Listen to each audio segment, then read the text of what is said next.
ખેડા જિલ્લાના નડિયાદમાં આવેલી વિશ્વ પ્રસિદ્ધ ધર્મસિંહ દેસાઈ યુનિવર્સિટી ખાતે 24મો પદવીદાન સમારંભ યોજાયો હતો, જેમાં મુખ્ય મહેમાન તરીકે મેઘમમણી ગ્રુપ ઓફ ઇન્ડસ્ટ્રીઝના સીએમબી જયંતિભાઈ પટેલ, ડીડીયુના vice chancellor doctor H M. Desai, સંસ્થાના પ્રમુખ કુશલભાઈ દેસાઈ ઉપસ્થિત રહ્યા હતા.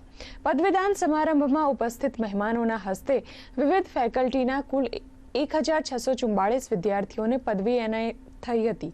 કુલ 17 પીએચડી, 218 પીજી વિદ્યાર્થીઓ, 1363 યુજી વિદ્યાર્થીઓ, જ્યારે વિવિધ બ્રાન્ચમાં પ્રથમ ક્રમાંક મેળવનાર 48 વિદ્યાર્થીઓને ગોલ્ડ મેડલ એનાયત થયા હતા. તો ઇન્ડિયામાં ઓપોર્ચ્યુનિટી કેટલી છે. આજે આપણે શાકભાજી લેવા જઈએ તો પણ ડિજિટલ પેમેન્ટથી થાય છે, દૂધ લેવા જઈએ તો પણ ડિજિટલ પેમેન્ટથી થાય છે. અને એટલું બધું ઇન્ફ્રાસ્ટ્રક્ચર ઇન્ડિયાનું અત્યારે વધી રહ્યું છે. એરપોર્ટ હોય, બુલેટ ટ્રેન હોય કે બ્રિજીસ હોય, તો એ બધામાં પણ ઘણા એન્જિનિયર્સ, ઘણા મેનપાવર્સની જરૂર પડશે.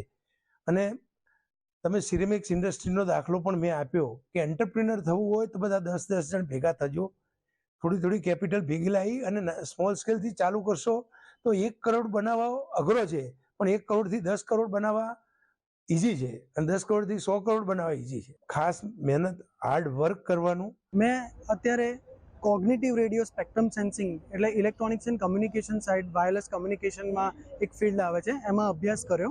અને બીજા વિદ્યાર્થીઓને હું એવું કહીશ કે આપણી ટેકનોલોજી એટલે એન્જિનિયરિંગ બ્રાન્ચ એ એકદમ દરરોજનું નવું આવી રહ્યું છે જીવનમાં.